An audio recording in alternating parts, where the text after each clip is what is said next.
আসসালামু আলাইকুম। আশা করি আপনারা সকলেই ভালো আছেন। আজকে আমি আমার সম্পূর্ণ খামারটি পরিষ্কার করব। আমি সপ্তাহে একদিন আমার খামারটি পরিষ্কার করি। এখন আমি আমার খাঁচার যে ট্রেগুলো আছে ট্রেগুলো পরিষ্কার করে নিতেছি। ট্রেগুলোতে আমি পেপার ইউজ করি যাতে আমার পরিষ্কার করতে সহজ হয়। একটা পেপার চেঞ্জ করে আরেকটা পেপার দিয়ে দেই, এতে করে আমার কষ্ট কম হয়।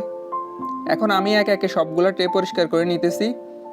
আপনারা আবার এগুলো দেখে কেউ ঘৃণা করবেন না যে আমি ময়লাগুলো হাত দিয়ে ধরতেছি। আমরা যারা অ্যানিমেল লাভার আছি আমাদের কাছে এটা কিছুই না। এখন আমার সবগুলো টে পরিষ্কার করা কমপ্লিট। এখন আমি এই রুমটা পরিষ্কার করে নিব। এখানে আমার যে লিটার সিস্টেম খাঁচাটা আছে ওইখানে আমি লিটার হিসাবে দানের তুষ দিয়ে থাকি। মুরগিগুলা ছাটাছাটি করে দানের তুষগুলো ফেলে দেয়, যার ফলে খুব দ্রুতই আমার রুমটা অপরিষ্কার হয়ে যায়। তো আমি এখন রুমটা পরিষ্কার করে নিতেছি। আমি আমার পোষা প্রাণীগুলোকে সুস্থ রাখার জন্য সঠিক পরিবেশ এবং পরিষ্কার পরিচ্ছন্ন রাখার সর্বোচ্চ চেষ্টা করি।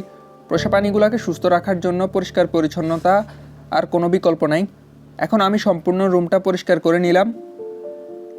আমরা অনেকেই মনে করি এগুলা পালন করা অনেক সহজ, কিন্তু এদের পেছনে আমাদের কতটা পরিশ্রম করতে হয় তার উদাহরণস্বরূপ এই ভিডিওটা। এখন আমি সম্পূর্ণ রুমটি ঝাড়ু দিয়ে দিলাম। এখন দানের তুষগুলোকে একটা পলিথিনে নিয়ে নিতেছি। আমি আমার সম্পূর্ণ খামারে জীবাণুনাশক স্প্রে করব। এখানে আমি 6 লিটার পানি নিয়ে নিছি এবং জীবাণুনাশক হিসেবে টিমসান ব্যবহার করতেছি। 6 লিটার পানির জন্য আমি এখানে 6 গ্রাম টিমসান পাউডার নিয়ে নিতেছি। এখন পানিটা ভালোভাবে মিশিয়ে নিচ্ছি। পানিগুলো মেশানোর সাথে সাথে ফেনা ধরে গেছে। এখন আমি স্প্রে বোতলটাতে পানি নিয়ে নিতেছি। এই বোতলটাতে 2 লিটারের মতো পানি ধরে।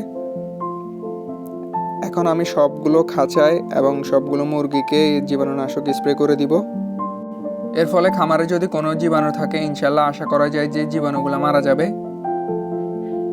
তাই আপনারা সকলেই চেষ্টা করবেন আপনাদের খামারে জীবাণুনাশক স্প্রে করার জন্য। এখানে আমার যে দেশি মুরগির খাঁচাটা আছে ওইটাও পরিষ্কার করে নিতেছি। আমি 2-3 দিন পর পর ময়লাগুলো পরিষ্কার করে ফেলি, কারণ মুরগির খাঁচাগুলো অপরিষ্কার থাকলে অ্যামোনিয়া গ্যাসের সৃষ্টি হয়, যার ফলে মুরগির চোখ ফুলে যায় এবং নাকে চোখে পানি চলে আসে। তাই আমি চেষ্টা করি যে মুরগির খাঁচাগুলো সবসময় পরিষ্কার করে রাখতে, যাতে করে এই রোগের সম্মুখীন না হতে হয়। অ্যামোনিয়া গ্যাসের কারণে করাইজা সহ আরও বিভিন্ন প্রকার রোগ হয়ে থাকে। এখন আমি আমার এই খাঁচাটিও ভালোভাবে স্প্রে করে নিতেছি, যাতে করে এখানেও কোনো প্রকার জীবাণু না থাকে। আমার এই খাঁচাটা যেহেতু ছাদের উপরে আছে, এখানে বিভিন্ন প্রকার পাখি আসে, কারণ মুরগিগুলা যখন খাবারগুলো অপচয় করে ওই খাবারগুলো খেতে আসে। তার কারণে আমাদের প্রয়োজন বায়োসিকিউরিটি মেনটেন করা। এখানে যেহেতু আমার পক্ষে কষ্টকর হয়ে যাইতেছে পাখিগুলা দমন করা, এই কারণে আমি পরবর্তীতে একটা ব্যবস্থা নিয়ে ফেলবো যাতে করে আমার এখানে বিভিন্ন প্রকার পাখিগুলো না আসতে পারে। এখন রুমটা পরিষ্কার করার পরবর্তীতে দেখতেই সুন্দর লাগতেছে। তো ভিউয়ার্স, আজ এ পর্যন্তই। দেখা হচ্ছে পরবর্তী ভিডিওতে। ভিডিওটি ভালো লেগে থাকলে অবশ্যই আমার ইউটিউব চ্যানেলটি সাবস্ক্রাইব এবং ফেসবুক পেজ থেকে দেখে থাকলে ফেসবুক পেজটি ফলো দিয়ে আমাদের সাথেই থাকবেন। আল্লাহ হাফেজ।